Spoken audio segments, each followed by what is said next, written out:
vídeo de hoje a gente vai conversar sobre suplementação, suplementos. Sim, creatina, albumina, BCA, glutamina, pré-treino, betalanina, o que é isso? Eu sou a nutricionista Bruna Harm e hoje eu vou te contar e vou desmitificar se você realmente precisa disso ou não, pra que serve e o que faz no corpo. Espero muito que gostem e vamos pro vídeo. E pra quem não me conhece, sou a nutricionista Bruna Harm. Eu amo falar sobre nutrição nesse canal. Inclusive tem playlist que chama Me Conta Nutri, eu vou deixar nos cards. E você pode sim ser meu paciente online, então eu vou deixar aqui no box de descrição algumas informações aí sobre consultas online, tanto o preço, quanto como que é com as condições e o horário de agendamento também. Então eu vou deixar aqui, você pode clicar. Mas então vamos falar sobre suplementação. Então, eu tenho mais de 8 anos aí de prática clínica, várias especializações, estou terminando uma agora em nutrição e esporte, mas atendo esportistas, atletas e praticantes de musculação principalmente há muito tempo já. Uma das minhas especializações na minha pós-graduação tinha um foco muito grande em atividade física, musculação, eu aprendi bastante coisa ali que eu gosto muito de aplicar nos meus pacientes. Mas o que a gente vai entender sobre, então, esse mundaréu de suplemento? Eu sei que você entra na academia, parece que você ganha uma planilha ali do que tipo de suplemento você tem que usar. Mas a verdade é que, na verdade, quase ninguém precisa de todos eles ou de tudo. Eu vou começar pelos dois mais basicões. A gente vai falar de vários hoje aqui, tá? Mas se você quiser mais informações, você pode comentar aqui embaixo algum que eu não falei, que eu posso trazer no vídeo 2. Mas eu quero começar falando de creatina e de whey protein, tá? Vou começar com a creatina, que é o suplemento mais estudado, tá? A creatina, ela garante força muscular e... Força não, assim, meu Deus do céu, ela vai aumentar um pouquinho a tua capacidade, talvez, de fazer repetições. Por quê? Ela faz com que seja mais eficiente a função de energia do teu músculo. Então, vou te dar um exemplo. Se você não utiliza a creatina, pode ser que talvez você consiga fazer 10 repetições em cada série. Mas se você está usando creatina, você consegue fazer 11 e 12. Isso não é regra para todo mundo, mas é mais ou menos assim que pode funcionar no seu corpo. Então, significa que eu preciso tomar creatina? Não. Mas ela pode ajudar sim, porque a gente acumula creatina, a gente come creatina na alimentação e quando a gente toma ela na forma de suplementação, ela enche nossos músculos um pouquinho a mais. Então, ela dá aquele gásinho a mais, aquela forcinha a mais para uma repetição. Ah, Nutri, mas uma repetição a mais em cada série não é muita coisa. Não é muita coisa em um treino, mas se você somar em vários treinos, você acaba tendo sim uma melhora muscular também. E ela tende a puxar água para dentro do músculo. Então, não, a creatina não vai te deixar inchadinho. Ai, tô sentindo inchado. Não, ela vai deixar o teu músculo com um volume um pouco maior. Mas, gente, é pouco, tá? Não é bizarro, é pouquinho. Então, não, você não está inchado pela sua creatina, mas sim, você pode notar o seu volume muscular aumentado utilizando a creatina. Então, sim, eu gosto muito de usar ela para os pacientes em geral que fazem atividade física, principalmente de musculação. E sim, uso para alguns pacientes que trabalham com muita força física ou pacientes idosinhos com sarcopenia, que têm dificuldade de fazer algum tipo de locomoção. A gente usa também, sarcopenia é perda de massa muscular, né? Então, a gente usa também para os pacientes idosinhos às vezes, tá? Mas claro que sempre tem que analisar, cada caso é um caso. Vamos agora falar do whey protein, maravilhoso, todo mundo sabe. Você vai para academia, você ganha uma cartilha de whey protein já, para você ter que utilizar. O whey protein é a proteína do soro do leite, então ele foi... Na verdade, ele foi um boom na indústria porque ele sobrava, né? Na indústria do queijo sempre sobrou a proteína do soro do leite, sobrava o soro, então resolveram desidratar ele e usar para fazer suplemento. Então ele é um reaproveitamento. Mas sim, ele é um reaproveitamento ótimo. Mas sim, é um reaproveitamento ótimo que a gente pode utilizar. Mas ele no começo era vendido porque, nossa, nosso corpo absorve ele muito mais rápido, então vale a pena tomar depois do treino e daí vai direto pro teu músculo. E não é bem assim. Por quê? A gente entende hoje em dia que o músculo não absorve a proteína assim dessa maneira. Ele faz isso com carboidrato. Então, se você quiser repor o glicogênio muscular pós-treino, é uma possibilidade, usando carboidrato. Mas a proteína que você consumiu pós-treino não necessariamente vai pro teu músculo, tá? A proteína que você consumiu, na verdade, ao longo do dia todo, seu corpo vai pegar ela, fazer uma análise, ele vai ver se ele precisa da proteína para construir cabelo, pele... organizar alguma coisa ali dentro. Então ele vai usar tudo que ele precisa, é uma proteína lá de estruturação, né? E daí ele vai construir a massa muscular depois. O corpo sempre vai ver a função vital primeiro para depois fazer outras coisas. Mas sim, ele entende que ele precisa crescer o teu músculo se você rasgou ele várias vezes.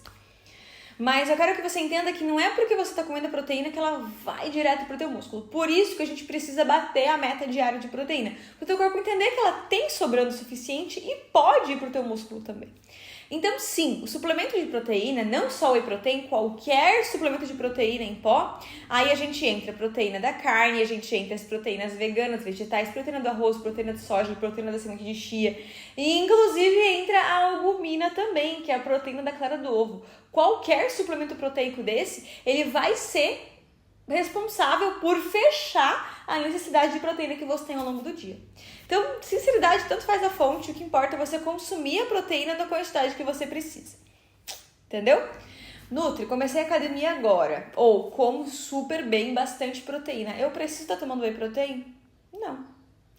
Tenho muitos pacientes que batem a meta de proteína deles só com alimentação. Claro, ela é bem ajustada, tem proteína em todas as refeições, mas eles batem só com alimentação. Então não é obrigatório e necessário, mas é legal. Então, por exemplo, eu sou vegetariana, eu não consumo nenhum tipo de proteína de origem animal, nem ovo, nem leite, nem carne, nem nada. Minhas proteínas vêm dos feijões e dos outros alimentos que, claro, também tem proteína. Aí eu vou te dizer, consigo bater minha meta de proteína só com alimentação? Consigo, tá? Consigo. Mas aí eu precisava ficar levando bolinho de lentilha e bolinho de grão de bico e leite vegetal para todo canto e isso não é prático para mim. Então, eu levo um shake de proteína para fazer a minha refeição do lanche da manhã na clínica. Assim como eu tenho vários pacientes que também trabalham em escritórios e clínicas e qualquer lugar que não tem a praticidade de ficar levando um monte de bolinho na bolsa, então eles levam um shake de proteína. Então, para esses casos é super legal, mas ela não é obrigatória, tá? A minha proteína, por exemplo, é de arroz. Então, sim, a albumina pode ser uma opção para você. Ela vale a pena ser pensada e utilizada, tá? Então, não precisa ter esse preconceito porque ela vem da clara do ovo. Porém, sim, ela pode ter um sabor residual e uma textura residual também. Então, isso deve ser avaliado. Mas ela vai ser tão proteína quanto o seu whey protein. Inclusive, para pacientes intolerantes à lactose ou com alergia da proteína do leite de vaca. Eu uso muito albumina e funciona super bem. O vídeo tá ficando enorme, gente. Não quero dividir em dois, então vamos acelerar o processo. Glutamina, tá? É bom porque agora esses últimos é bem rapidão de falar. A glutamina, ela é uma proteína? Sim. Ela é uma proteína que o teu músculo gosta muito de usar? Sim. E ela é uma proteína que as células intestinais gostam muito de usar também? Sim. Mas a dose recomendada é 5 gramas por dia e ela não tem um custo-benefício interessante de você ficar tomando, sei lá, 20, 30 gramas de glutamina por dia. Então eu não uso ela muito como suplementação. Sabe pra quem que eu uso? Pro paciente super constipado, com algum problema intestinal ou com alguma síndrome intestinal irritável e que as células intestinais dele não estão muito bem. Então eu boto a glutamina como uma opção de proteína. Inclusive para pacientes que têm dificuldade de digestibilidade de algumas proteínas, a gente usa a glutamina, porém ela acaba saindo mais cara, então não são para todos os casos.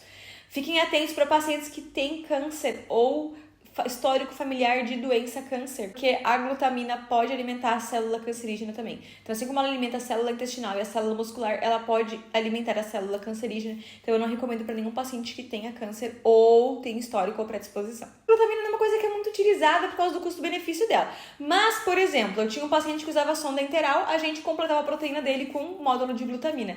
Para sonda enteral, ela é muito boa. Para paciente, né, que está com problema intestinal é muito boa, mas não para paciente que faz musculação. Eu não vejo uma mudança significativa e nem interessante pelo valor que ela custa, entende? Então não é que ela é ruim, só que o custo-benefício não é bom. BCA. Gente, uma vez eu comprei um BCA porque tava super promoção e eu comprei um sem sabor. Porque o BCA é proteína, tá? Eles são um grupo de aminoácidos ali que existiu uma vez alguém que disse que isso ajudava muito a ganhar massa muscular, mas na verdade eles só são um grupo de aminoácidos, o corpo vai usar eles assim como qualquer outro grupo de aminoácidos. Mas voltando à história, eu comprei o BCA porque tava em promoção, acho que tá perto pra vencer, tava bem barato, eu comprei só pra botar junto no whey pra tomar. Gente, ele tinha gosto de morte, era horrível, ele era intragável. Eu tomei por teimosia, mas era muito ruim. Eu sei que tem uns com sabor ali que são melhorzinhos, mas não comprem sem sabor, sério, isso é uma dica que eu dou já pra vocês. Mas assim, não é uma coisa que vai fazer diferença no seu dia a dia, nem no seu treino, teu corpo vai usar ele igual usaria qualquer outra proteína. E daí é que nem a glutamina não tem um custo-benefício interessante.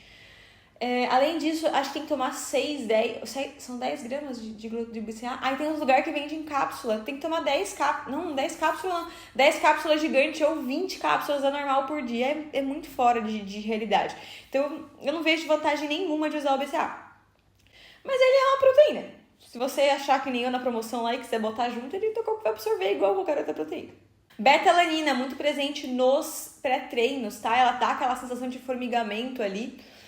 Mas na verdade ela vai funcionar pro teu corpo como um uso crônico ali, igual a creatina. Então não adianta você ficar tomando só no dia que treina, nem nada disso. Ah, creatina é todos os dias. Whey protein, preferencialmente todos os dias, porque o teu corpo produz massa muscular o tempo inteiro, tá? Então fica aí a dica.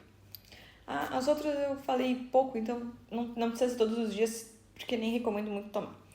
Mas a betalanina também é um uso crônico, tá? Mas ela vem mais na questão de pré-treino, pra trazer um pouquinho de foco, também trazer essa questão de força ali, de melhorar essa capacidade de utilização de energia do teu músculo também. Mas eu não acho necessário pra todo mundo, não. É só pra realmente... Muita gente toma no pré-treino ali, mas nem vê muita diferença. Então não é um suplemento que eu prescrevo pra todo mundo. Gente, esses foram os basicões, os iniciais. O vídeo ficou enorme, mas se quiserem mais suplementos, comentem aqui embaixo que eu trago outros tipos pra vocês. A gente tem mais vídeos sobre isso. Um super beijo, até mais. Tchau!